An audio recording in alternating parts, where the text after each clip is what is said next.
मेरे प्यारे बच्चों, आप सभी को नमस्कार। क्या हाल है आप सभी के? पूजा जाटव, अभिषेक, विनय, दिवेंदु, श्वेता, रणधीर, पिंटू, तौफिक खान। बहुत तेज कमेंट आ रहे हैं मेरे भाई।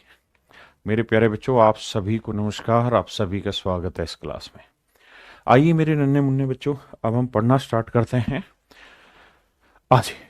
मेरे दोस्तों, आज हम जो स्टार्ट करने जा रहे हैं वो टाइप 5 पढ़ने जा रहे हैं। टाइप 5 फॉर्मूला बेस्ड है। कुछ टर्मोलॉजी है जिनको हमें समझना है, फार्मूले यूज होंगे इसमें। और अगर बात करें करंट में, तो फार्मूला बेस्ड प्रोबेबिलिटी के बहुत सारे सवाल एग्जाम में पूछे जा रहे हैं। तो आइए मेरे दोस्तों, अब हम इसी बात पर चर्चा करते हैं। मेरे बच्चों, एक शब्द होता है जिसे हम कहते हैं odds in favour. Odds in favour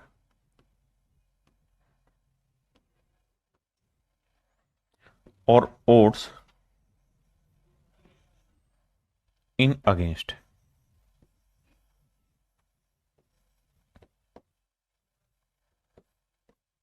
odds in favour and odds in against. मेरे दोस्तों, बड़े ध्यान से इन दोनों ही शब्दों को समझिएगा। इन दोनों शब्दों का अर्थ क्या है? Odds in favour and odds in against.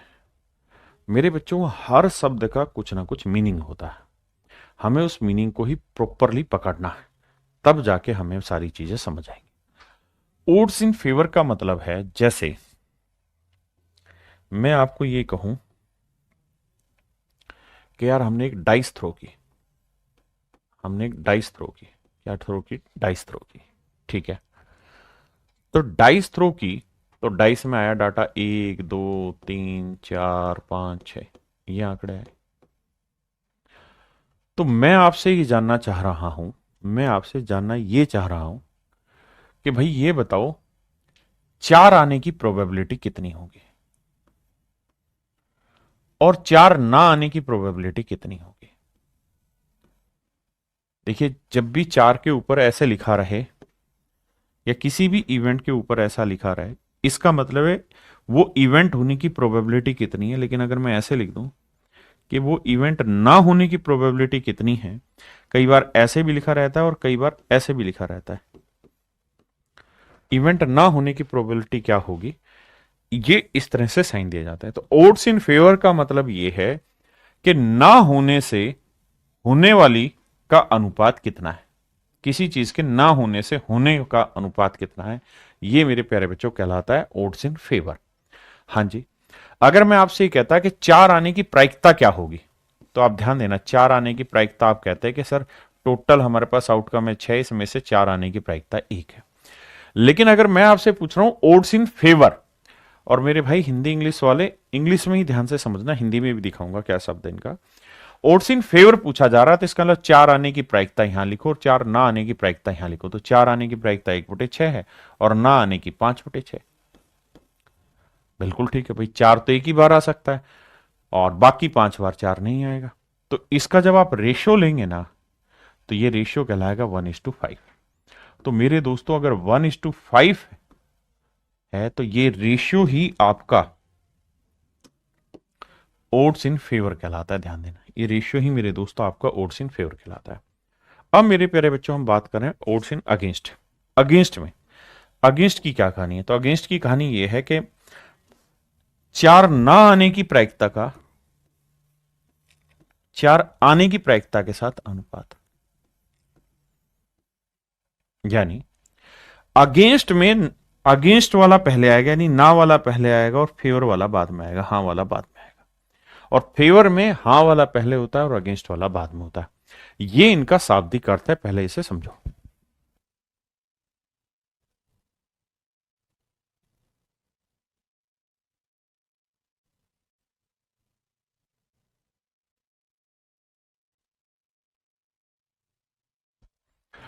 मेरे नन्हे मुन्ने बच्चों, मुझे उम्मीद है अब आपको ये बात समझ आई होगी। ये इसकी डेफिनेशन है।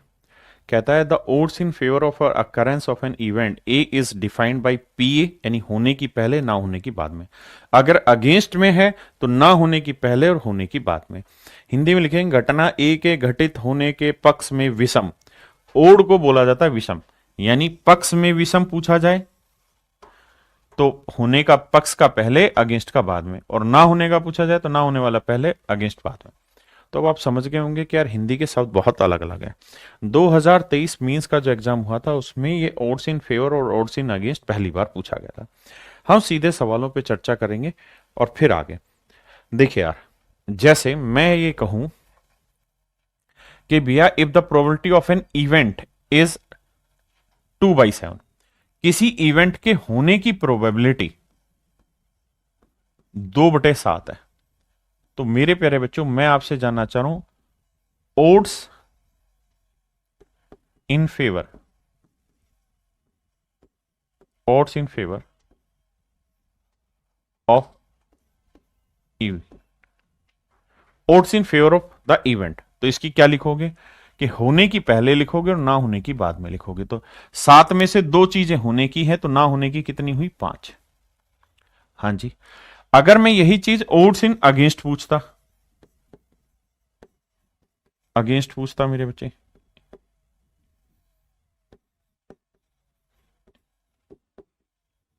अगेंस्ट पूछता, तो अगेंस्ट में मैं लिखता ना होने की पहले और होने की बाद में।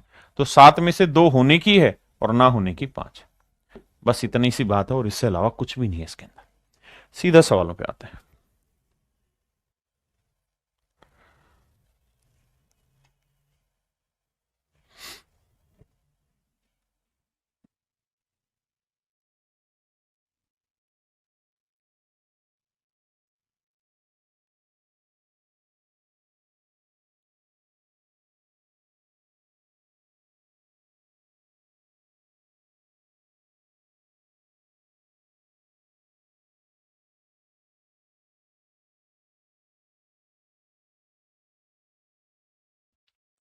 कहता है ओड्स इन फेवर 4 है अगेंस्ट, भाई ओड्स इन फेवर पूछा है, फेवर में पहले होने वाला आएगा फिर ना होने वाला आएगा। तो अब कह रहा है कि इसके ना होने की प्रायिकता कितनी है, तो ना होने की में टोटल चांसेस 7 और 4 11 हुए, और ना होने की पूछिए तो 7/11। तो आंसर होगा मेरे दोस्तों 7/11। हिंदी में पढ़ोगे तो फंस जाओगे, ई के विरुद्ध संभावनाएं, यहां आ जाओ। The odds against an event is 3/4। Odds against की बात हो रही है, तो odds against of an event E R 3:1। Against मतलब पहले ना होने वाला आएगा फिर होने वाला आएगा, पहले ना होने वाला आएगा फिर होने वाला आएगा। तो मेरे बच्चे टोटल आउटकम कितने हुए? 7, और ना होने वाले कितने हैं, और यहां तक की बात आ गई समझ में। अब पूछ रहा है कि the probability of an occurrence of the event, तो इवेंट होने की कितनी संभावना है। तो भैया टोटल आउटकम है 7, उसमें से होने के कितने चांस है? 4। तो आंसर होगा 4/7, दैट इज ऑप्शन बी।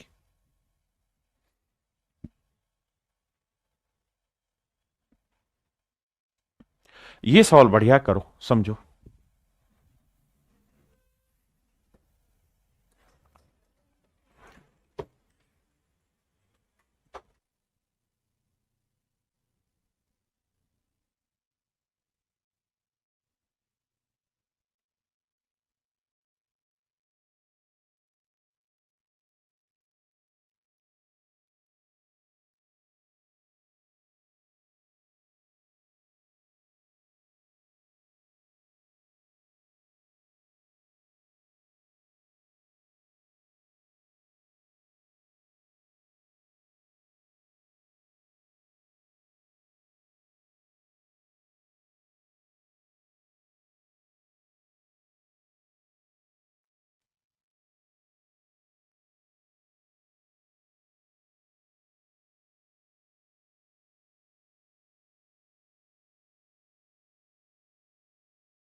मेरे दोस्तों ध्यान से समझिए, सवाल में कह रहा है one of the two event must occur if the chance of one is 2/3 of the other. कहता है किसी चीज के होने की, किसी चीज के होने की जो प्रायिकता है, तो उसके जो दूसरी है देखो,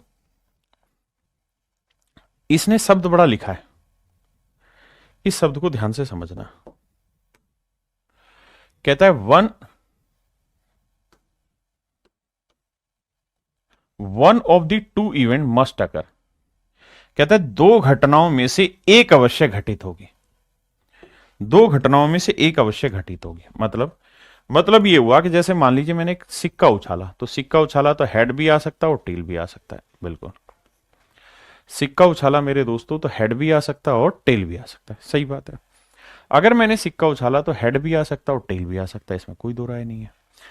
तो मेरे बच्चे कह रहा कि दो आउटकम हैं इन दो घटनाओं में से, यानी हेड आने की और टेल आने की, दोनों में से एक श्योर होगा, यानी दो घटनाओं में से एक तो अवश्य घटित होगी। लेकिन यहां इस बात को भी समझना कि घटित होने की यानी हेड आने की कितनी प्रायिकता है, 1/2, और टेल आने की कितनी प्रायिकता है, 1/2। अगर मेरे दोस्तों मैं आपसे यह पूछ लूं कि हेड ना आने की कितनी प्रायिकता है, हेड ना आने की कितनी प्रायिकता है, तो वो भी 1/2 ही रहेगी, क्योंकि दो आउटकम में से हेड आने की एक चांस है और ना आने का एक चांस है। तो टेल आने का या हेड ना आने का एक ही तो मतलब हुआ, क्योंकि दो ही चीजें आ सकती हैं, या तो हेड आएगा, अगर हेड नहीं आया तो इसका मतलब टेल आएगा। ये मेरी बात समझे। तो सवाल में यही कह रहा है कि दो घटनाओं में से एक घटित जरूर होगी, और सवाल में ये कह रहा है कि एक के घटित होने के जो चांस है वो दूसरे के घटित होने के चांस के 2/3 गुना है। यानी मान लो ये कोई दूसरी घटना है बी, इसके चांस घटित होने के 3 है, तो दूसरी इवेंट ए, इसके चांस 2। ऐसा सवाल में कह रहा है। कहता one of the two event must occur, इन दोनों में से कोई एक इवेंट होना चाहिए। If the chance of one is 2/3, किसी एक के होने के चांस 2/3 है, मतलब दूसरे के 3 है तो एक का 2 हिस्सा होगा। ऐसा सवाल कह रहा है।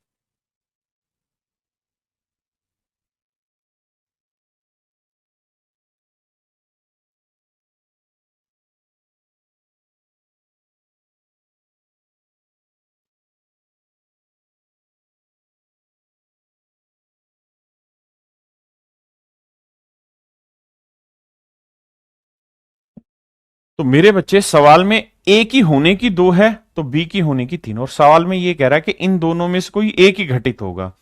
तो इसको मैं ऐसे भी तो कर सकता हूं कि भाई ए के ना होने की प्रायिकता वही होगी जो बी के होने की। आपने कहा ठीक है। अब सवाल में मुझसे क्या पूछ रहा है, तो मुझसे अब ये पूछ रहा है कि भैया ये बता दो odds, then odds in favour of the other are. तो दूसरे की होने की जो वो है उसके फेवर में बताओ। तो भैया दूसरे के संभव यानी बी की बात कर रहा हूं, ए की बात नहीं कर रहा, दूसरे वाले की बात कर रहा है। तो कह रहा है कि odds in favour of B, odds in favour of B, in favour of B,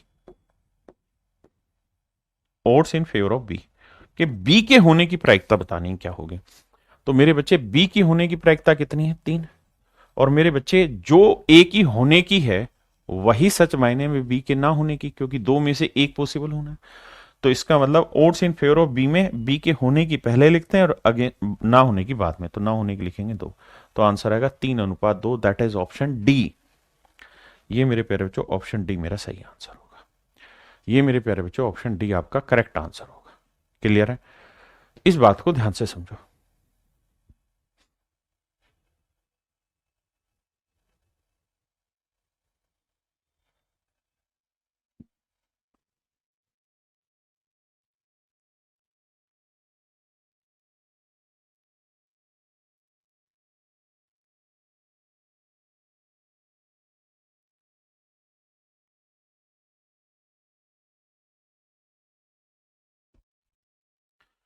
कह रहा the odds of an event are 13:3। किसी चीज के होने की फेवर में होने की, the odds of event in favour is 13:3। मतलब फेवर में 3 है, अगेंस्ट में 3 ना, फेवर में 13, अगेंस्ट में 3 है। तो कहता है प्रोबेबिलिटी ऑफ ए की बताइए क्या होगी। तो मेरे दोस्तों टोटल आउटकम कितने हैं, 16। इसमें से होने के कितने चांस है, 13। मेरा आंसर हो जाएगा 13/16। मेरा आंसर हो जाएगा 13/16।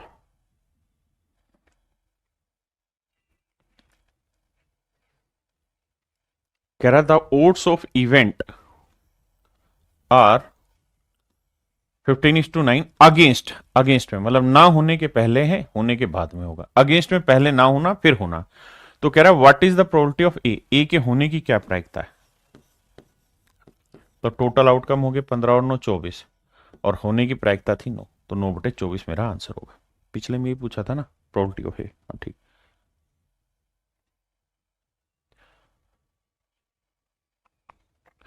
करिए मेरे प्यारे बच्चों, बहुत ही प्यारा सवाल है, आराम से समझो फिर समझाऊंगा।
देखिए मेरे दोस्तों,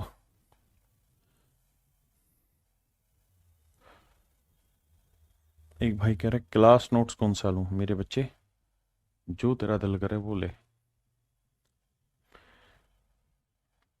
देखो अरिथमेटिक के अलग आते हैं, नंबर सिस्टम, सिंप्लीफिकेशन, अलजेब्रा और इन सारे चैप्टर के जो क्लास नोट्स है वो अगले सप्ते आएंगे, भी प्रिंट ही नहीं हुए हैं, तो परेशान मत हो, उनमें टाइम लगेगा। अरिथमेटिक के सारे आ चुके हैं। मेरे प्यारे बच्चों, सवाल में कह रहा है राकेश यादव के बटुए में 14 बिल है। ठीक है जी, यानी 14 चेक है एक किस्म से। 7 बिल 10 लाख के हैं।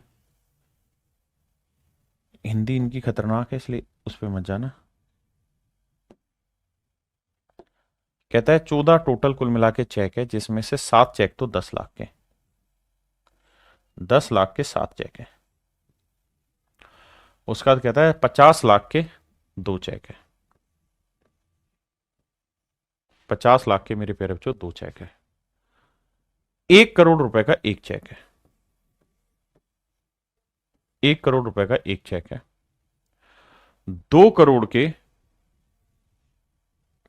यही कह रहा है ना, नहीं 4 और 1 करोड़, 4 चेक है 1 करोड़ के।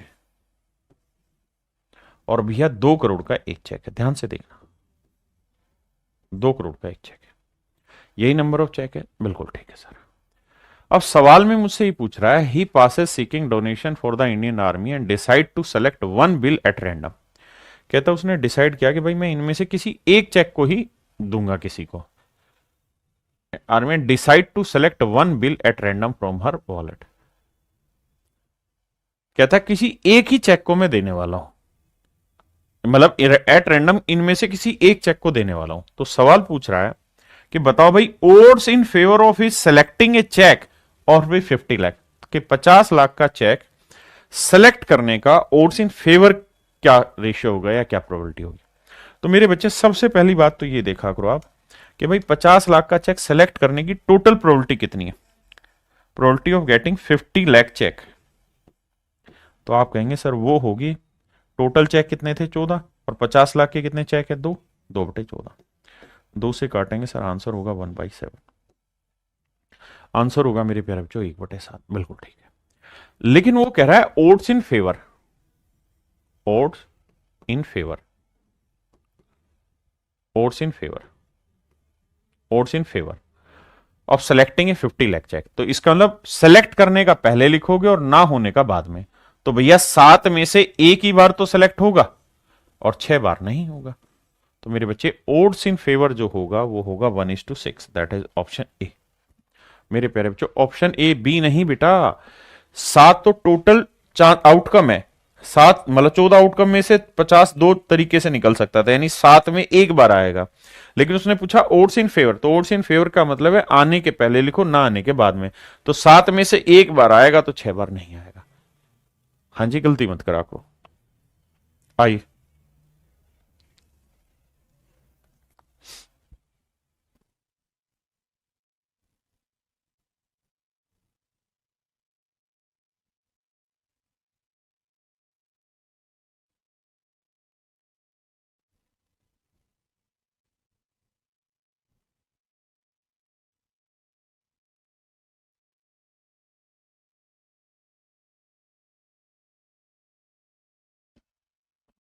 ध्यान देना मेरे भाई, एक डब्बे में 9 लाल और 2 नीले कंचे और 3 पीले कंचे। 9 लाल हैं भाई, 2 ब्लू हैं और 3 येलो है। हाँ या ना?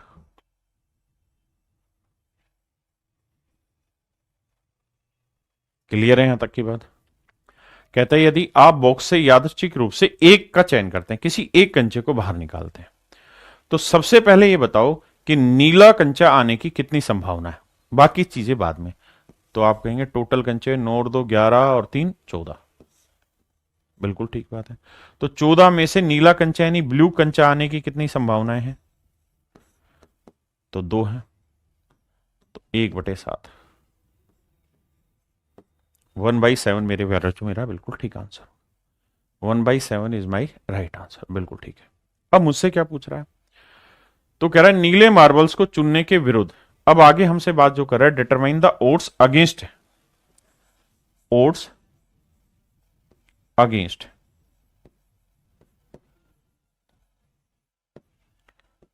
Of blue colour. तो ओड्स अगेंस्ट निकालना है, तो सबसे पहले आपको क्या करना है, ब्लू कलर आने की कितनी और ना आने की कितनी है, इसी का रेशियो आएगा। तो 7 में से ब्लू कंचे आने की एक ही प्रायिकता है, तो ना आने की कितनी होगी मेरे बच्चे? 6। तो मेरा आंसर होगा 1:6। मेरा आंसर होगा मेरे भाई 1:6। या अगेंस्ट पूछा हुआ है, अगेंस्ट है, सॉरी सॉरी सॉरी सॉरी। अगर अगेंस्ट पूछा है, माफ करिएगा, तो ना आने की पहले और आने की बाद में, तो 7 में से एक आने की है, तो ना आने की कितनी हुई? 6। तो आंसर होगा 6:1, that is option D. Option D.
देखिए मेरे बच्चे, a card is picked from a deck of card, find the odds against of selecting. कहता है भैया ताश के पत्तों से मैंने ताश मतलब ताश के पत्ते मैंने फेंटे, 52 पत्तों की ताश की गड्डी से। तो मुझे बताना है ओड्स अगेंस्ट, तो मुझे बताना है odds against, against of A heart, कि पान की पत्ती आने के कितने हैं। तो मेरे प्यारे बच्चों, सबसे पहले मुझे बताओ हार्ट आने की कितनी प्रायिकता है। तो आप कहेंगे पान के पत्ते होते हैं 13, तो 52 में से 13 पत्ते होते हैं पान के, तो 13 चौको 52, 1/4। इसका मतलब टोटल आउटकम 4 हैं, तो उसमें से पान के पत्ते आने के एक चांस है। उसने पूछा मुझे ओड अगेंस्ट, क्या पूछा? Odd against. तो अगेंस्ट में पहले ना आने की लिखूंगा, फिर आने की लिखूंगा, तो 4 में से एक आने का, ना एक आने का है मेरे भाई, तो 3 ना आने का। तो आंसर होगा 3:1। मेरे प्यारे बच्चों मेरा आंसर होगा 3:1। अब आते हैं दूसरे पे। A7 सत्ती का, और ये ध्यान रखना ओड्स अगेंस्ट है, फेवर में नहीं है। तो इसमें क्या करना है, इस पे लगातार सवाल पूछे जा रहे हैं, मींस में भी पूछा हुआ है। तो पहले आप ये निकालो सत्ता निकालने के कितने चांस है। तो सर सत्ती कितने होती है, 4 52 में, तो 1/13, तो 13 में एक सत्ता होता है। तो अब मुझे अगेंस्ट पूछा है, तो ना आने के कितने और आने के कितने वो लिखने हैं। तो 13 में से एक चांस आने का है, तो ना आने के कितने में मेरे भाई, 12। तो आंसर होगा 12:1। यहां ध्यान देना, ओड्स अगेंस्ट A7 और एक क्वीन, एक सत्ती आना और एक रानी आना, इसके चांसेस पहले इसके निकाल लो, आने के फिर ना आने के।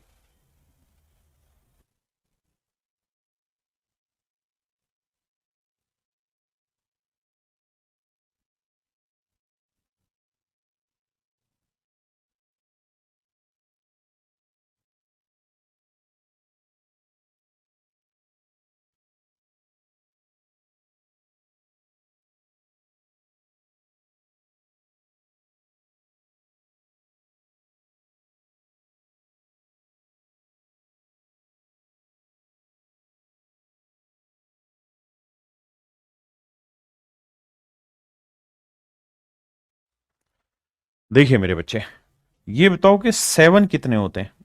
तो सर 7 होते हैं 4, यानी सत्ती होती है 4, और रानियां भी कितनी होती हैं, 4। तो भैया इस इवेंट के पॉसिबल होने की कितनी संभावनाएं हैं। तो आप कहोगे सर 8 संभावनाएं हैं, कितने में से, 52 में से। 4 दूनी 8, 4 13 52, यानी 13 में से 2 पॉसिबिलिटी है भाई होने की। लेकिन मुझे ये पूछा ही नहीं, मुझे पूछा अगेंस्ट, तो अगेंस्ट में ना होने की पहले लिखूंगा और होने की बाद में। तो 13 में से 2, माफ करना भाई, 13 में से 2 होने की है, तो ना होने की कितनी बनी भाई, 11। कितने बच्चे इस बात को समझ गए। देखो यार चैप्टर थोड़ा सा मुश्किल है, लेकिन अगर इंटरेस्ट लोगे तो समझ में आ जाओगे। ये पैक ऑफ कार्ड्स है, पिछली क्लास में आपको बहुत बढ़िया समझा रखा है, तो आपको पता है चीजें। आइए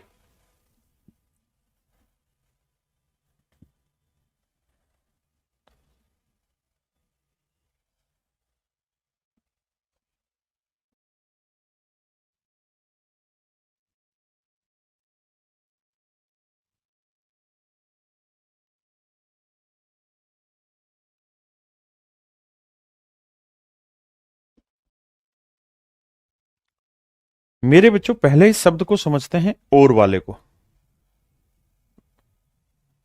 और फिर आगे की कहानी से पढ़ाता हूं। देखो यार, अगर मैं ये लिख रहा हूं 7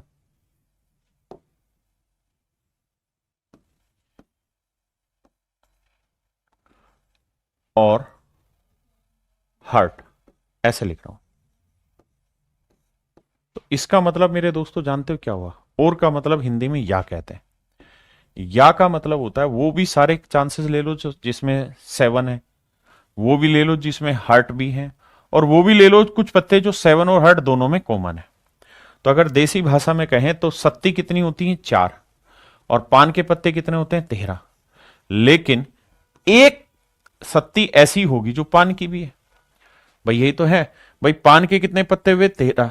हार्ट के कितने पत्ते होते हैं, 13। 7 के कितने हैं, 4, सत्ती 4 होती है। अब मेरे दोस्तों एक ऐसा नंबर है, एक 7 ऐसा नंबर है जो पान का भी होगा और 7 भी होगा। तो होगा क्या कि पान वाली सत्ती आपने यहां पे भी जोड़ दी, यहां पे भी जोड़ दी, 2 बार थोड़ी जोड़ोगे, तो उसे एक बार एडजस्ट करोगे। तो आंसर आएगा 13 और 4 17 में से 1 गया 16। या आप यूं करोगे कि 7 है तो सत्ती 4 हुई और हार्ट के 13, लेकिन 13 में से एक सत्ती जा चुकी, तो बची कितनी, 12, 12 और 4 16 करो। हाँ जी। लेकिन अगर मेरे दोस्तों मैं आपको ये लिखूं 7 एंड हार्ट, तो इसका अर्थ कुछ और है। एंड का मतलब दोनों, दोनों, और दोनों का मतलब कॉमन। मतलब वो नंबर ढूंढो, मतलब वो पत्ते ढूंढो जिसमें 7 भी है और पान भी है, 7 भी और पान भी है। मतलब सत्ती भी हो और पान की हो, यानी ऐसे नंबर ढूंढने जो इन दोनों में कॉमन आए। तो सर एक ही ताश का पत्ता ऐसा है, एक ही ताश का पत्ता ऐसा है, और वो ताश का पत्ता है मेरे भाई कौन सा? वो ताश का पत्ता है ये सत्ती। ये पान में भी शामिल है और ये सत्ती भी है। ये वाला जो 7 है ये पान में शामिल नहीं है, ये भी नहीं है, ये भी नहीं है। तो मेरे बच्चे जब भी एंड वर्ड का इस्तेमाल हो रहा है ना, तो इसका मतलब इन दोनों में कॉमन की चर्चा हो रही है, और कॉमन फिर केवल एक ही शब्द है, दूसरा नहीं। वो एक ही सत्ती है, वो पान की है। ठीक है जी। तो इसमें कंफ्यूजन मत रखना, थोड़ी देर में इसको डिटेल में समझाऊंगा। बताइए।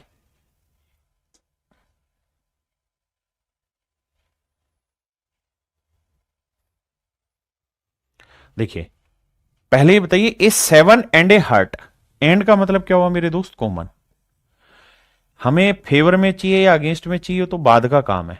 हमारा सबसे पहला काम होना चाहिए 7 एंड ए हार्ट, यानी सत्ती भी और पान की भी हो। तो ऐसा केवल एक ही पत्ता है। तो मुझे लिखना पड़ेगा कि अगर इस इवेंट के होने की पॉसिबिलिटी अगर मैं लिखूं, तो 52 में से केवल एक ही पत्ता ऐसा है जो सत्ती भी है और पान की भी। हाँ जी। अब मुझसे क्या पूछ रहा? Find the odds in favour. Favour की स्पेलिंग गलत की है।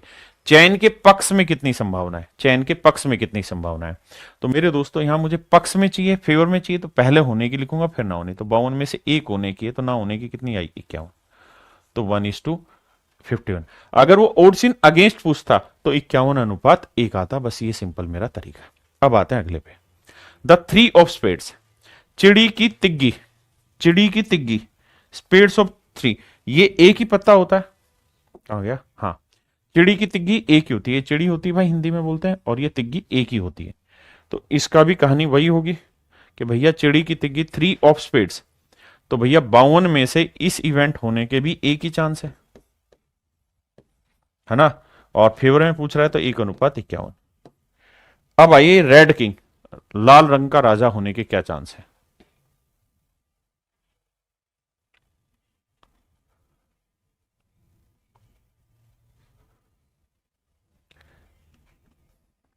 तो मेरे दोस्तों सबसे पहले इसकी निकाल लेते हैं होने की। तो सर रेड कलर के राजा दो होते हैं। इवेंट पॉसिबल कितने तरीके से होते हैं? तो सर 52 में से होगा क्या कि दो राजा हो सकते हैं लाल रंग के, दो काले के होते हैं। 2 एकम 2, 2 26 52। तो आंसर आया 1/26। 1/26 आया। अब मुझसे पूछा है फेवर में। फेवर का मतलब पहले मैं होने वाला लिखूंगा फिर ना होने वाला। तो मेरे बच्चे 26 में से एक तरीके से हो सकते हैं, तो कितने तरीके से नहीं हो सकते? 25। तो ये होगा मेरे बच्चे मेरा इसका राइट आंसर 1:25। हाँ जी।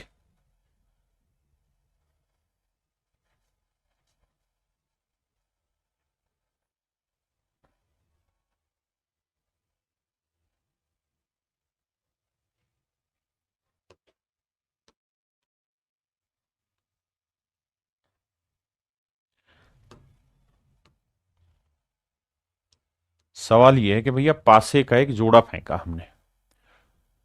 हमने क्या फेंका मेरे प्यारे बच्चों? पासे का एक जोड़ा फेंका, यानी दो डाइस हमने एक साथ रोल करी, या एक ही डाइस को दो बार रोल किया, दोनों का मतलब ही क्या है? तो कह रहा find the odds in favour of the sum being 7। तो 7 योग होने के कितने प्रोबेबिलिटी? पहले तो हम इसी के निकाल लेते हैं कि यार 7 योग होने का सम 7 हो, सम 7 हो, इस बात की कितनी संभावना है? तो कल ही आपको ये लिस्ट करवाई थी कि योग 7 होने की कितनी संभावनाएं होती हैं? 1:6। 7 के बाद कहानी उल्टी होनी चालू होती है। तो मेरे दोस्त मैं यहां कहता कि सर 6 बार ऐसा होगा, और टोटल केस कितने होते हैं? 36, क्योंकि एक एक बार में 6 होते हैं और 2 बार उछाला है, तो 6 की पावर 2 36। तो यानी अगर मुझे यहाँ आंसर देना होता तो सर मैं ये कहता कि 36 में 6 केसेज ऐसे होंगे, या 6 बार चांस ऐसे होंगे जब जोड़ मेरा क्या आ जाए 7। तो सर कितने तरीके हो गए? 1/6। अब मुझे पूछा है find the odds in favour. Odds in favour, favour में वो पूछा है, तो मुझे पहले होने के लिखने पड़ेंगे फिर ना होने के। तो 6 में से एक बार हो सकता है, तो 5 बार नहीं हो सकता। ये मेरे नन्हे मुन्ने बच्चों मेरा आंसर आ गया। एक भाई कह रहा समझ नहीं आ रहा। भाई मैं क्या बताऊं तुझे यार, थोड़ा सा है। अब ये odds in favour, odds in against, इन्हीं में तुम उलझ रहे होंगे। पता क्या करो, शब्दों को ना लिख लो जहां समझ नहीं आ रहा। अगला पूछ रहा find the odds against the first dice showing at 5। सवाल में कह रहा है कि अगेंस्ट बताना है कि पहला डाइस 5 शो कर रहा होगा। तो सबसे पहले आप ये करो कि भाई पहला डाइस जो है वो 5 शो करे, इस बात की क्या प्रायिकता होगी। तो भैया 2 डाइस उछाल रहे हो तो 36 तरीके से कहानियां सेट हो सकती हैं, बिल्कुल। अब पहले वाला जो डाइस है मेरे दोस्तों, वो 5 पहली डाइस पे कितनी बार आ सकता है, कितने केसेज में आ सकता है। तो देखो यार, वैसे आपने पढ़ा हुआ है 1 2 3 4 5 6, केवल यही तो केस है जिनमें पहली डाइस पे 5 आएगा। आप कहेंगे हाँ सर, पहली डाइस में 5 आ जाएगा। तो कितने, 5 केस नहीं, 6 केस हैं। 1 2 3 4 5 6, 6 केसेज हैं, है ना। तो भैया 6/36 काटेंगे तो मेरे भाई 1/6। लेकिन यहां हमसे क्या पूछ रहा है, ओड अगेंस्ट। अगेंस्ट में क्या करो, पहले ना आने का लिखो फिर आने का लिखो। तो ना आने के हुए 6 में से 5 केस और आने के हुआ 1 केस। 6 में से 1 केस आने का हुआ तो 5 केस ना आने के हुए। ठीक है जी। अब मेरे भाई आगे आ जाओ छठे पे, ना मतलब इस पे सी पे। कहता है डबल आने के अगेंस्ट कितने। तो सबसे पहले देखो डबल आने के कितने चांसेस है। तो पीछे की क्लास में याद कराया था कि डबल यहीं आएगा, 1 2 3 4 5 6, केवल 6 ही केसेस में डबल आता है। तो भैया डबल आने के 6 केसेस हैं टोटल 36 में से। तो रेशियो इज अगेन 1/6। इसका मतलब अब अगेंस्ट पूछ रहा है, तो मतलब पहले ना आने के लिखो फिर आने के। तो 6 में से 5 ना आने के हैं तो 1 आने का है। That is my dear is your right answer.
कह रहा है यार 16 पुरुषों और 14 महिलाओं की एक कक्षा में से एक व्यक्ति को यादृच्छिक रूप से चुना जाता है।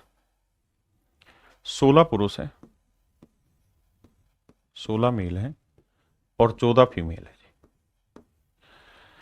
कहता है 1% is selected at random from A class of this and this, find the odds against selecting. तो कहता है ओड्स बताना है और इनके साथ बताना है, ओड्स अगेंस्ट सेलेक्टिंग ए वुमेन, एक औरत के सेलेक्ट होने के खिलाफ।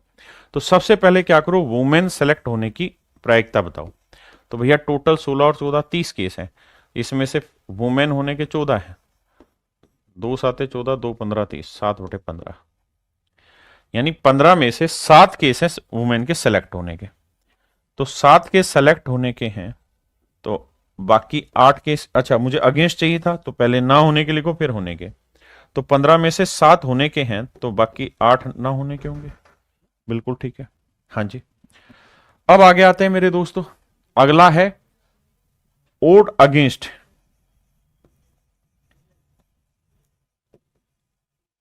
एमेन कि आदमी के ना चुने जाने की कितने अगेंस्ट में प्रायिकता है। तो पहले बताओ मैन के चूज होने की प्रायिकता कितनी है। तो सर वो है 16/30, तो 8/15, यानी 15 में से 8 चुनने की है और ना चुनने की, 15 में से 8 चुनने की तो बाकी 7 क्या हुई, ना चुनने। तो मेरे दोस्तों आंसर होगा 7:8। लगा भाई आगे सवाल।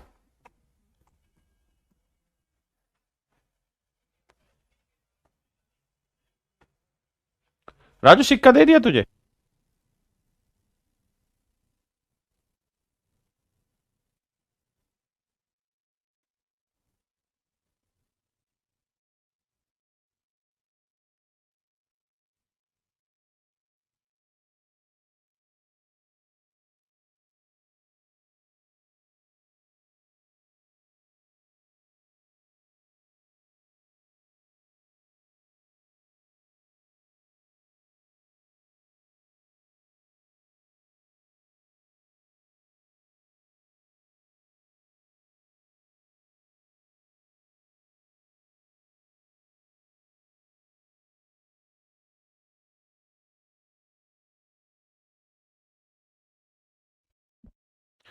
देखो मेरे बच्चे, पिछली क्लास में मैंने इवेंट्स पे बहुत सारी चीजें आपको समझाई थी।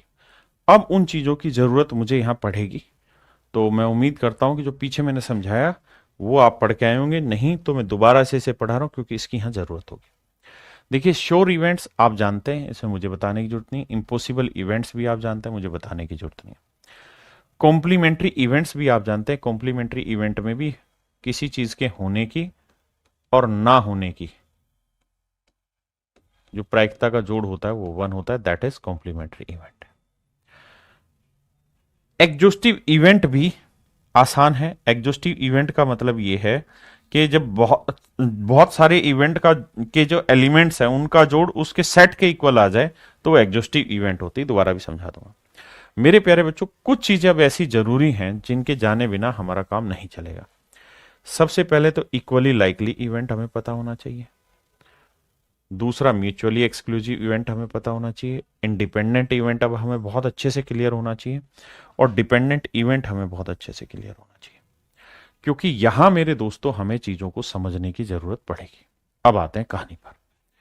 जो जो बता रखा है उसकी जरूरत नहीं, इंडिपेंडेंट इवेंट को समझते हैं। देखिए यार, क्योंकि यहां बहुत खतरनाक लेवल पे इनकी जरूरत पड़ेगी, और अगर यहां ये कॉन्सेप्ट नहीं समझेंगे तो दिक्कतें आ जाएंगी। मेरे दोस्तों ध्यान से देखिए। देखो यार, इंडिपेंडेंट इवेंट दो तरीके से समझ सकते हैं।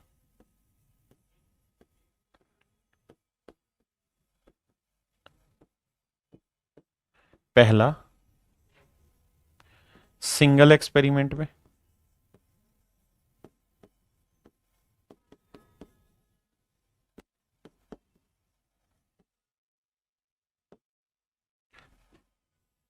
और दूसरा है मेरे प्यारे बच्चों, डिफरेंट एक्सपेरिमेंट। Different experiment.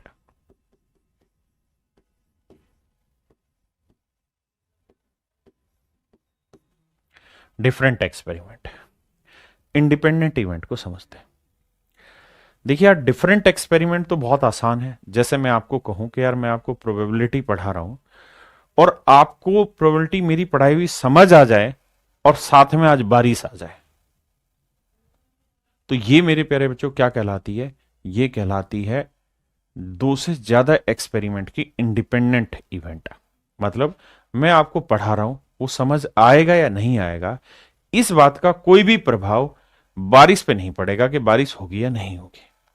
आप कहेंगे हाँ भाई, मैं आपको पढ़ा रहा हूं तो मान लो आपको समझ आ भी जाएगा और समझ ना भी आए, या इसको ऐसे लिख लेते हैं, अंडरस्टैंड भी हो जाए, नॉट अंडरस्टैंड भी हो जाए।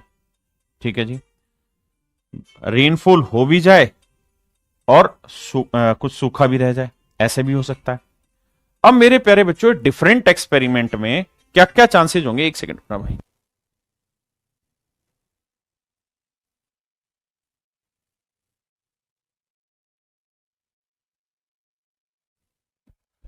डिफरेंट एक्सपेरिमेंट को बड़े ध्यान से समझना मेरे बच्चे। डिफरेंट एक्सपेरिमेंट क्या कहता है कि दो अलग अलग इवेंट है। मान लेते हैं कि जो मैं आपको पढ़ा रहा हूं, यार ये फोन परेशान कर रहा है, एक सेकंड रुकी जाना।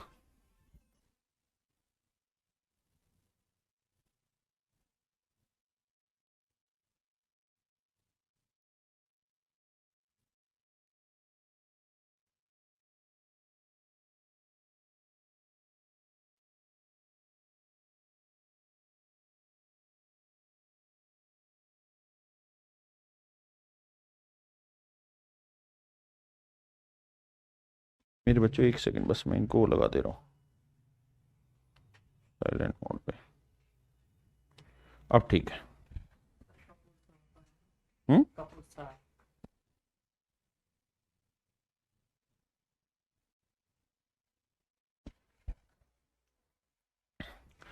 देखिए मेरे दोस्तों, या तो डिफरेंट एक्सपेरिमेंट हो, फिर से लेते हैं यार, इस कहानी को दोबारा समझाते हैं, फोन के चक्कर में खराब हो गया। दोबारा समझाता हूं भाई, अब फोन नहीं आएगा, टेंशन है। देखो यार मेरे बच्चे, इंडिपेंडेंट इवेंट दो तरीके से संभव होता है, आराम से समझते हैं। इंडिपेंडेंट इवेंट को दो तरीके से समझाते हैं।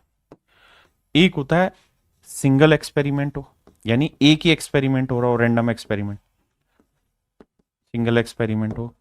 एक है कि दो या दो से ज्यादा भी एक्सपेरिमेंट हो, दो या दो से ज्यादा एक्सपेरिमेंट हो, से ज्यादा एक्सपेरिमेंट हो, क्योंकि इस पे आपसे लगातार सवाल पूछे जाने हैं। ध्यान से इसको समझिए मेरे प्यारे बच्चों। अगर सिंगल एक्सपेरिमेंट होगा तो उसमें इंडिपेंडेंट इवेंट कब होगा, और दो या दो से ज्यादा एक्सपेरिमेंट होगा तो उसमें इंडिपेंडेंट इवेंट कब होगा, दोनों बातों को समझते हैं। पहले तो मेरे बच्चे यहां मैं समझाता हूं। जैसे मान लीजिए मैंने एक सिक्का उछाला, तो सिक्का उछाला तो हेड भी आ सकता है रिजल्ट में और टेल भी आ सकता है, बिल्कुल। अब मैंने जी एक दूसरा एक्सपेरिमेंट देखा आज, कि आज बारिश हो भी सकती है और नहीं भी हो सकती। ये दोनों के दोनों जो काम मैंने किए, दो रैंडम एक्सपेरिमेंट के, पहले एक सिक्का उछाला और फिर मेरे प्यारे बच्चों मैंने देखा कि बारिश होगी या नहीं होगी। तो दोनों में मेरे दोस्तों आपस में कोई रिलेशन नहीं है, एक दूसरे का कोई भी डिपेंडेंसी नहीं है ना। तो मेरे प्यारे बच्चों इसको हम कहते हैं इंडिपेंडेंट इवेंट। लेकिन क्या यहां पे भी पॉसिबिलिटी होती है? बिल्कुल होती है, उसी बात को समझाता हूं। भाई ऐसा हो सकता है कि मेरा हेड आ जाए और सेम उसी समय बारिश भी हो जाए। ऐसा भी हो सकता है कि हेड आए लेकिन बारिश ना हो। ऐसा हो सकता है कि सर टेल आ जाए, बारिश हो जाए। ऐसा हो सकता है कि टेल आए और बारिश ना हो। तो सर कितने सैंपल स्पेस बनते हैं? 4 सैंपल स्पेस बनते हैं। 4 सैंपल स्पेस बनते हैं मेरे प्यारे बच्चों। कितने सैंपल स्पेस बनते हैं? 4 सैंपल स्पेस बनते हैं। लेकिन मतलब सैंपल स्पेस में 4 एलिमेंट आते हैं। लेकिन सच बात यह है कि एक दूसरे का किसी पे कोई इंपैक्ट नहीं है, दोनों के दोनों इंडिपेंडेंट इवेंट है यहां पे, है ना। अब सिंगल अगर एक्सपेरिमेंट किया जाए तो क्या यहां पे इंडिपेंडेंट इवेंट बन सकता है? हाँ ये बन सकता है, लेकिन ये तब जब रिप्लेसमेंट हो चीज की। कैसे समझाता हूं। रिप्लेसमेंट हो चीज की, जैसे मान लीजिए मेरे पास ये कोई बैग है और इस बैग में एक बॉल है येलो कलर की, दूसरी बॉल है येलो कलर की, तीसरी बॉल है येलो कलर की, ठीक है जी, और एक है व्हाइट कलर की बॉल, दूसरी भी व्हाइट कलर की बॉल। अब ध्यान देना, क्योंकि यहां पे ये चीजें समझनी बहुत जरूरी, इन्हीं पे सवाल बेस्ड होगा मेरे दोस्तों। अगर मैं आपसे ये कहूं कि यार येलो बॉल निकालने की कितनी प्रायिकता है, तो आप कहोगे भाई टोटल आउटकम है 5, इसमें से येलो बॉल आने के 3 तरीके हैं। हाँ जी, तो पहली बार मैंने येलो गेंद निकाली तो उसकी प्रायिकता 3/5 है। अब मान लीजिए मैंने ये गेंद मेरी निकल के आ गई, अब मैंने कहा कि रिप्लेसमेंट कर दो जी, है ना। मतलब निकाल ली है तो दोबारा डाल दो, रिप्लेस कर दो इसको वापसी से, ठीक है जी। यानी गेंद निकाली, आपने देख ली, वापसी से उसमें डाल दिया। अब मेरे दोस्त मुझे ये बताओ कि दोबारा मैं येलो गेंद निकालूं दूसरी टाइम, ये 2 बार नहीं, मतलब 2 येलो नहीं, सेकंड टाइम है, फर्स्ट टाइम। तो अब येलो गेंद निकालने की कितनी प्रायिकता होगी? तो आप कहेंगे सर इस समय तो फिर से वही 5 गेंदें हैं और येलो गेंद कितनी है? 3। तो ये मेरे प्यारे बच्चों मेरा कहलाता है क्या? इंडिपेंडेंट इवेंट कहलाता है, जब मैं रिप्लेसमेंट अलाउ कर दो कि यार निकालो फिर से वापसी मिला दो। हाँ जी, ये मेरे प्यारे बच्चों कहलाता है क्या? इंडिपेंडेंट इवेंट कहलाता है। लेकिन अगर मेरे बच्चों मैं इसी केस में आपको सिंगल एक्सपेरिमेंट में इस बार चेंज कर दे रहा हूं, और चेंज ये कर रहा हूं कि भैया रिप्लेस नहीं करोगे, विदाउट रिप्लेसमेंट, विदाउट रिप्लेसमेंट, कि रिप्लेस नहीं करोगे। तो भाई मैंने पहली बार येलो गेंद निकाली, तो मान लीजिए ये गेंदें निकली तो कितने चांस हुए? 3/5, क्योंकि टोटल आउटकम 5 है और जो मैं निकालना चाह रहा हूं उसमें 3 येलो। अब मेरे बच्चों मैंने एक गेंद लेट से निकाली और निकाल के बाहर रख दी, अब मैं उसको रिप्लेस नहीं कर रहा हूं, दोबारा नहीं मिला रहा हूं। तो सेकंड टाइम येलो गेंद निकालने के क्या चांस होंगे? तो सर अब आउटकम कितने हैं? 1 2 3 4, और इसमें से येलो गेंद के कितने हैं? 2। तो मेरे प्यारे बच्चों टोटल फेवरेबल आउटकम हुए 1/2। तो मेरे नन्हे मुन्ने दोस्तों ये जो कहानी है इसको हम कहते हैं डिपेंडेंट इवेंट। डिपेंडेंट इवेंट, इसे हम कहते हैं डिपेंडेंट इवेंट। यानी जब एक की प्रोबेबिलिटी दूसरी पे डिपेंड कर गई, हाँ जी, और अगर मेरे बच्चे में सिर्फ रिप्लेसमेंट रखता तो सिंगल एक्सपेरिमेंट में वो कहलाता इंडिपेंडेंट इवेंट। क्लियर है जी। अब कहानी को लेके चलते हैं mutually exclusive event. Mutually exclusive event पे, म्यूचुअली एक्सक्लूसिव इवेंट क्या होता है ध्यान से देखिए। मान लीजिए मेरे दोस्तों मैंने एक सिक्का उछाला, तो सिक्का उछाला तो हेड आ सकता है और टेल आ सकता है। तो मैं कहूं कि यार हेड आने की प्रोबेबिलिटी और टेल आने की प्रोबेबिलिटी, तो बताओ इसमें हेड आने में कौन कौन से एलिमेंट आपके शामिल होंगे। तो आप कहेंगे एक ही आएगा, और टेल आने में यही आएगा। तो मेरे बच्चों मुझे ये बताओ कि या तो ये आएगा या तो ये पॉसिबल होगा या ये पॉसिबल होगा। ऐसा नहीं होगा कि दोनों एक साथ पॉसिबल हो जाए। मतलब ऐसा नहीं होगा कि हेड भी आ जाए और टेल भी आ जाए, नहीं। हेड आया तो टेल नहीं आएगा और टेल आया तो हेड नहीं आएगा। जैसे और एग्जांपल लेके समझाता हूं, क्योंकि कॉन्सेप्चुअली क्लियर करने जरूरी है। मान लीजिए मेरे दोस्तों मैंने एक डाइस रोल किया, और डाइस रोल किया तो क्या क्या रिजल्ट आए, एक आया, दो आया, तीन आया, चार आया, पांच आया, छह आया। मैंने डाइस रोल किया और डाइस रोल करने पे मेरे पास छह रिजल्ट आ गए, बिल्कुल ठीक है। अब मैं आपसे सिर्फ ये जानना चाहता हूं कि अगर ये छह रिजल्ट आए हैं तो मुझे ये बताओ कि इवन नंबर आने के, इवन नंबर आने में कौन कौन से एलिमेंट आप लोगे। तो आप कहेंगे दो, चार, छह, बिल्कुल ठीक है। और मैं अब आपको कहूं कि ओड नंबर आने में कितने कौन से इवेंट लोगे, तो आप कहोगे एक, तीन और पांच। तो मेरे प्यारे बच्चों ये दोनों के दोनों म्यूचुअली एक्सक्लूसिव इवेंट है। म्यूचुअली एक्सक्लूसिव इवेंट है। क्यों? क्योंकि जब ये हो रहा होगा ना तो ये नहीं होगा, और जब ये होगा तो ये नहीं होगा। तो म्यूचुअली एक्सक्लूसिव का मतलब हैपन्स ओनली वन, या जो अकर होगा ना, अकरेंस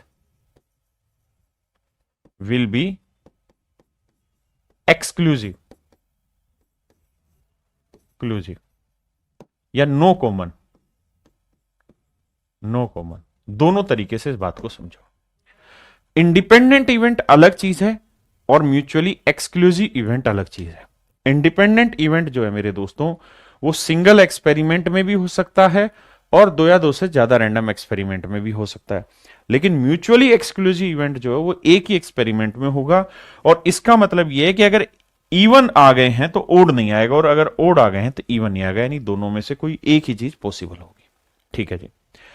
अब मेरे दोस्तों हम बात करते हैं डिपेंडेंट इवेंट। मैंने यही समझा दिया आपको कि डिपेंडेंट इवेंट क्या होगा। अब नोट ए म्यूचुअली, ये तो है mutually event, mutually exclusive event, ये कहलाएंगे मेरे दोस्तों mutually exclusive event. Mutually exclusive event, event. अगले की हम बात कर रहे हैं। अगर मैं आपको कहूं कि यार मुझे प्राइम नंबर बताओ, प्राइम नंबर के क्या क्या चांसेस हैं, तो आप कहेंगे प्राइम नंबर हुए सर दो, इनमें से तीन, पांच। और मैं आपसे कहूं कि यार मुझे इवन नंबर बताओ, तो इवन नंबर में आप बताओगे कि सर दो, चार, छह, ये बनेंगे। तो प्राइम नंबर आने के और इवन नंबर आने के मैंने चांसेस कैलकुलेट कर लिए।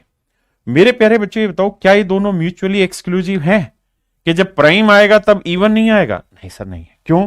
क्योंकि सर ध्यान से देखोगे तो आपको पता चलेगा कि दो क्या है, प्राइम नंबर में भी आता है और इवन नंबर में भी आता है। तो मैंने उछाला और मान लो गलती से दो आ गया, तो वो तो प्राइम भी है और इवन भी है। तो क्या ये म्यूचुअली एक्सक्लूसिव होंगे? नहीं। तो इसका मतलब मेरे दोस्तों ये जो होंगे ये नॉट म्यूचुअली एक्सक्लूसिव होंगे, नॉट म्यूचुअली एक्सक्लूसिव होंगे, ये म्यूचुअली एक्सक्लूसिव नहीं होंगे। इस बात को ध्यान रखना। ठीक है जी। डिपेंडेंट इवेंट मैं समझा चुका हूं। एग्जॉस्टिव इवेंट कौन से होते हैं? जैसे मान लीजिए मैंने एक डाइस फेंकी, तो डाइस में कौन कौन से सैंपल स्पेस आएंगे सर? डाइस में सैंपल स्पेस आएगा सर 1 2 3 4 5 6। अब मान लीजिए मैंने आपसे कहा कि भाई कि इवन नंबर निकालिए, तो इवन नंबर हुए 2 4 6। ठीक है जी। अब मैंने आपको कहा कि यार प्राइम नंबर निकालिए, तो आपने कहा कि सर 2 3 5। अब मैंने ये कहा कि यार मुझे ओड नंबर निकालिए, तो आपने कहा कि सर 1 3 5। तो मेरे प्यारे बच्चों, जब भी बहुत सारे सबसेट का, इन्हें हम सबसेट भी कह देते हैं, यानी बहुत सारे इवेंट्स के सारे एलिमेंट मेन सेट में मिल जाएं, यानी मेन सैंपल स्पेस में मिल जाए, तो ये एग्जॉस्टिव इवेंट कहलाते हैं। जैसे 2 4 6 इसके अंदर है, 2 3 5 इसके अंदर है, 1 3 5 इसके अंदर है। तो इसे मेरे नन्हे मुन्ने प्यारे बच्चों हम कहते हैं क्या? म्यूचुअली ना सॉरी एग्जॉस्टिव इवेंट। क्लियर हुआ यहां तक? नीतीश कुमार भाई, मैंने बताया कि म्यूचुअली एक्सक्लूसिव को इंडिपेंडेंट नहीं कह सकते, उनमें डिफरेंट है। म्यूचुअली एक्सक्लूसिव चीज अलग है और इंडिपेंडेंट चीज अलग है। म्यूचुअली एक्सक्लूसिव का मतलब होता है कि दो चीजें, अगर कोई एक चीज हो गई तो दूसरी नहीं होगी। जैसे मान ले मैंने तुझे कहूं कि मैं तुझे पढ़ाऊं और बारिश हो जाए, ये इंडिपेंडेंट है या म्यूचुअली एक्सक्लूसिव?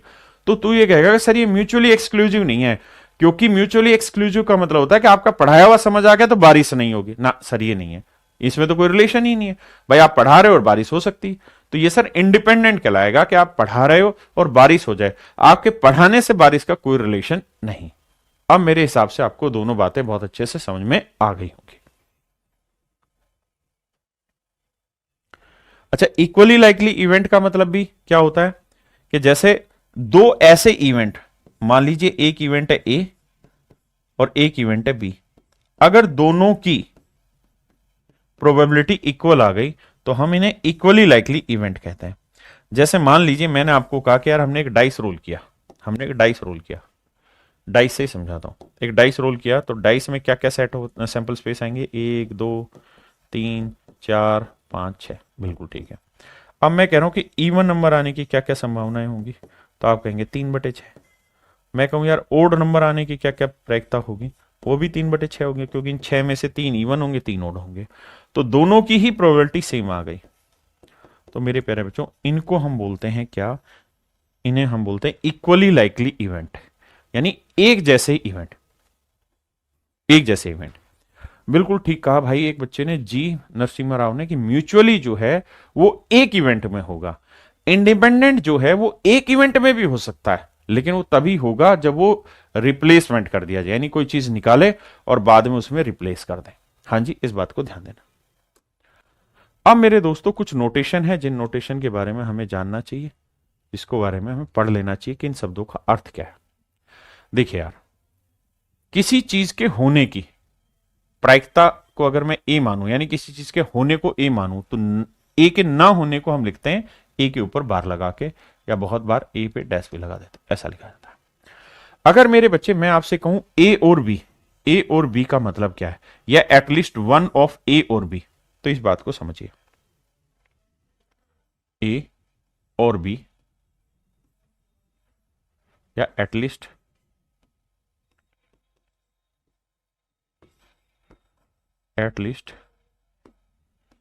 ए और बी, ये जो लिखा है एटलीस्ट वन ऑफ ए और बी, एटलीस्ट वन ऑफ ए और बी, दोनों शब्दों का मतलब क्या है और क्या कहानी है वो समझाता हूं। बहुत जानदार और शानदार चीज है, कॉन्सेप्ट ही क्लियर करा रहा हूं, अगर हो जाए तो देखना मेरे दोस्त। मैं आपको एक सवाल में कह रहा हूं, मैं कह रहा हूं यार 1 से 10 तक की गिनती लिख लो, या 1 से 8 तक की गिनती लिख लो, तो 1 2 3 4 5 6 7 8। 1 2 3 4 5 6 7 8 लिख लिया जी। अब मैं आपसे जानना चाह रहा हूं, 1 से 8 तक की हमने गिनती लिख दी, क्या ए जो है उसको मैंने माना है इवन नंबर, ए को मैंने एक इवेंट रखा है जिसमें इवन नंबर है, सम संख्या है, सम संख्या है। और बी मैंने एक दूसरा इवेंट लिया है, number greater than 3, number greater than 3। Then 3। 3 से बड़ी संख्या, 3 से बड़ी संख्या, 3 से बड़ी संख्या। बी को हमने नंबर लिया 3 से बड़ी संख्या मेरे दोस्तों। अब हम कहानी को आगे लेकर चलते हैं। ए जो हमने लिया मेरे दोस्तों, वो क्या लिया है, हमने नंबर इवन लिए हैं, और बी जो लिया है वो नंबर 3 से बड़े लिए। तो मेरे दोस्तों अगर मैं आपको ये कहूं कि भाई इसमें कौन कौन से डाटा आ रहे हैं, तो इवन नंबर में आप कहेंगे 2 आ रहा है, 4 आ रहा है, 6 आ रहा है, 8 आ रहा है, यही आ रहा है। अब मैं आपको कह रहा हूं कि यार 3 से बड़े नंबर, तो 4, 5, 6, 7, 8 ये नंबर आ रहे हैं।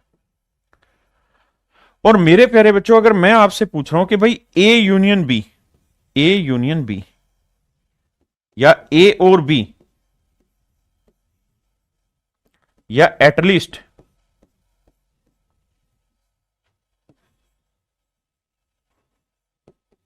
वन ऑफ ए और बी, तो इसका मतलब क्या हुआ। देखो यार ए यूनियन बी का मतलब ए और बी के अंदर जितने एलिमेंट है सबको मिला के लिख दो। ए और बी के अंदर जितने एलिमेंट है सबको मिला के लिख दो। यूनियन का मतलब सबको मिला के लिख दो। जैसे मैं अगर बनाऊं तो ए में कौन कौन से एलिमेंट है सर, 2, 4, 6, 8। बी में कौन सा एलिमेंट है सर, 4, लेकिन 4 तो लिखा जा चुका। ठीक है जी, 4 तो लिखा जा चुका। अब क्या है जी, 5, 5 लिख दो। 6, 6 तो लिखा जा चुका। 7 लिखो सर। फिर है 8, 8 तो ऑलरेडी लिखा हुआ। भाई रिपीटेशन थोड़ी करना है। तो ये कहलाएगा मेरे दोस्तों A union B. A union B, A union B का मतलब है वो सारे एलिमेंट भी ले लो जो ए में है, वो सारे एलिमेंट भी ले लो जो बी में है ना, और उन दोनों को मिला के लिख दो। ये कहलाएगा ए यूनियन बी। इसी को हम कहते हैं ए और बी। और एटलीस्ट वन ऑफ ए और बी, एटलीस्ट का कम से कम, मतलब कम से कम ए के सारे हों, बी के सारे हों, या ए और बी दोनों में जो हो वो सारे लिखो। जैसे 2, 4, 6, 8 और यहां 4, 5, 6, 7 देखोगे तो मेरे दोस्तों यहां पे आप देखोगे कि एटलीस्ट ए में कौन कौन से हैं जो ए और बी में नहीं है। तो 2 एक ऐसा एलिमेंट है जो ए में है, और 5 और 7 ऐसे एलिमेंट है जो बी में है केवल, है ना। इसका मतलब ओनली ए प्लस ओनली बी, और फिर प्लस में ए एंड बी। ध्यान से देखोगे तो ओनली ए में कौन सा है, ऐसा एलिमेंट जो केवल ए में है। जैसे ध्यान दोगे तो 4, 6, 8 यहां पे भी, 4, 6, 8 यहां पे भी है, तो ए की एलिमेंट है। बी में कितने एलिमेंट है, 5 और 7, क्योंकि ये दो ऐसे एलिमेंट है जो केवल बी में है। और मेरे बच्चे 4, 6, 8 ये 3 एलिमेंट ऐसे हैं जो तीनों में। तो टोटल एलिमेंट हुए 3, 2, 5 और 1, 6। यहां पे भी देखोगे तो 2 और 4, 6 एलिमेंट आ रखे हैं। तो ये कहलाता है मेरे प्यारे बच्चों ए यूनियन बी का मतलब। ये कहलाता है मेरे दोस्तों ए यूनियन बी का मतलब। समझ गए। तो ए यूनियन बी का मतलब क्या होता है उस बात को समझते हैं। देखो मेरे भाई, अब ए यूनियन बी,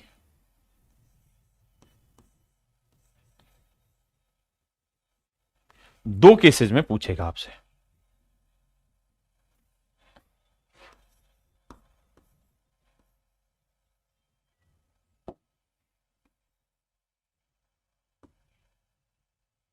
दो केसेस में पूछेगा। पहले केस में पूछेगा म्यूचुअली एक्सक्लूसिव में,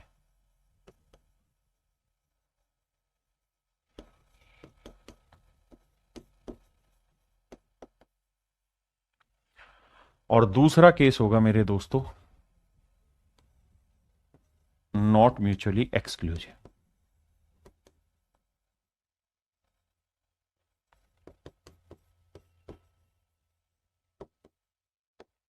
ध्यान देना, जैसे मैं आपको कहूं कि यार मैंने एक डाइस को रोल किया, और जब डाइस को रोल किया तो 6 रिजल्ट मेरे पास निकल के आए। कौन कौन से 6 रिजल्ट निकल के आए मेरे दोस्त, 1, 2, 3, 4, 5, 6। 6 रिजल्ट मेरे प्यारे बच्चों मेरे को निकल के आए। अब मैंने एक इवेंट ए लिया। ए में मैंने क्या क्या लिया है, मैंने ले लिए प्राइम नंबर 2, 3, 5 प्राइम नंबर है। और बी मैंने एक इवेंट ले लिया जिसमें मैंने सारे इवन नंबर लिए हैं, तो 2 4 6। तो सबसे पहले मुझे ये बताओ, ये दोनों म्यूचुअल एक्सक्लूसिव हैं या नहीं है? ए और बी दोनों इवेंट म्यूचुअली एक्सक्लूसिव है कि नहीं है? तो आप कहेंगे सर ए और बी दोनों म्यूचुअली एक्सक्लूसिव नहीं है। क्यों? क्योंकि दोनों में कॉमन आ रहा है, तो नॉट म्यूचुअली एक्सक्लूसिव हो गए। मैं आपसे कहूं कि यार एक इवेंट है ए या एक इवेंट है पी, और पी इवेंट में सारे इवन नंबर हैं 2 4 6, और एक इवेंट है क्यू, क्यू में सारे ओड नंबर हैं 1 3 5।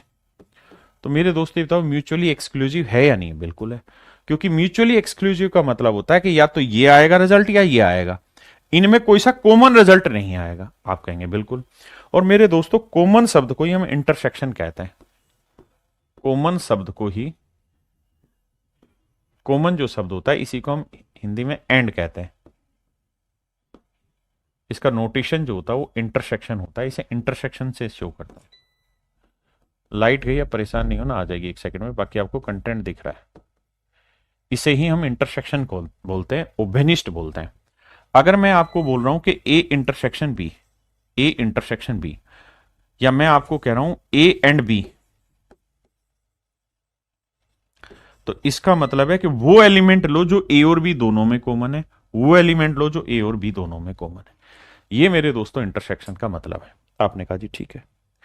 तो मेरे बच्चे म्यूचुअली एक्सक्लूसिव में अगर मैं आपसे ये पूछूं कि पी इंटरसेक्शन क्यू क्या होगा, तो आपका जवाब होगा 0। क्यों? क्योंकि पी और क्यू में कुछ भी कॉमन नहीं आएगा। म्यूचुअली एक्सक्लूसिव में, म्यूचुअली एक्सक्लूसिव का मतलब दोनों में कुछ भी कॉमन ना हो, तो इसमें हमेशा इंटरसेक्शन 0 आता है। इसमें मैं पूछूं कि भाई ए इंटरसेक्शन बी क्या होगा, तो सर इसमें एक एलिमेंट कॉमन आ रहा है और वो एलिमेंट है 2, यहां एक भी एलिमेंट कॉमन नहीं आ रहा। तो मेरे प्यारे बच्चों अगर यहां आपसे पूछा जाता पी यूनियन बी, या पी और बी, या एटलीस्ट 1 ऑफ पी और क्यू, ये पूछा जाता तो इसका फार्मूला हो जाता P A plus P B. कारण क्या है कि अगर मैं यूनियन पूछ रहा हूं तो यूनियन का मतलब दोनों के एलिमेंट शामिल होने चाहिए। तो इसका एलिमेंट है 2 4 6, इसके एलिमेंट है 1 3 5। तो मुझे कुछ नहीं करना, मुझे बस ये करना है कि ए के एलिमेंट 3 है, बी के एलिमेंट भी 3 है, जोड़ दो, तो ये मेरा डायरेक्ट आंसर है। लेकिन मेरे प्यारे बच्चों अगर मैं आपसे ये कह दूं कि भाई मुझे बताओ ए यूनियन बी का मतलब यहां, तो ए यूनियन बी का यहां मतलब होगा वो एलिमेंट जो ए में है, वो एलिमेंट, नंबर ऑफ एलिमेंट जो ए में है, वो एलिमेंट जो बी में है, और वो एलिमेंट इसमें से घटाने होंगे जो दोनों में होंगे। जैसे ये एक एलिमेंट ऐसा है जो ए में भी काउंट हो चुका हो, बी में भी, क्योंकि यहां इनका इंटरसेक्शन आएगा, यहां इनका इंटरसेक्शन आएगा। तो मेरे बच्चे ए में कितने एलिमेंट है? 1 2 3। बी में कितने एलिमेंट है? 3। और दोनों में कॉमन कितना एलिमेंट है? 1। तो 3 3 6 में से 1 गया 5। अगर आप इसका सेट बनाएंगे भी, यूनियन का सेट बनाएंगे, तो यूनियन का सेट बनाओगे तो आप लिखोगे 2 3 5, बिल्कुल ठीक है। फिर इसके एलिमेंट लिखोगे तो 2 ऑलरेडी आ चुका है, तो 4 और 6। तो ये कहानी होती है मेरे प्यारे बच्चों, जब नॉट म्यूचुअली एक्सक्लूसिव हो तो ये फार्मूला लगेगा, और म्यूचुअली एक्सक्लूसिव हो तो ये वाला फार्मूला लगेगा मेरे बच्चों। उम्मीद है मेरे प्यारे बच्चों आपको मेरी बात समझ आई होगी। तो इन डेफिनेशन को इतना पढ़ के आइए, बाकी कल मिलते हैं। Thank you.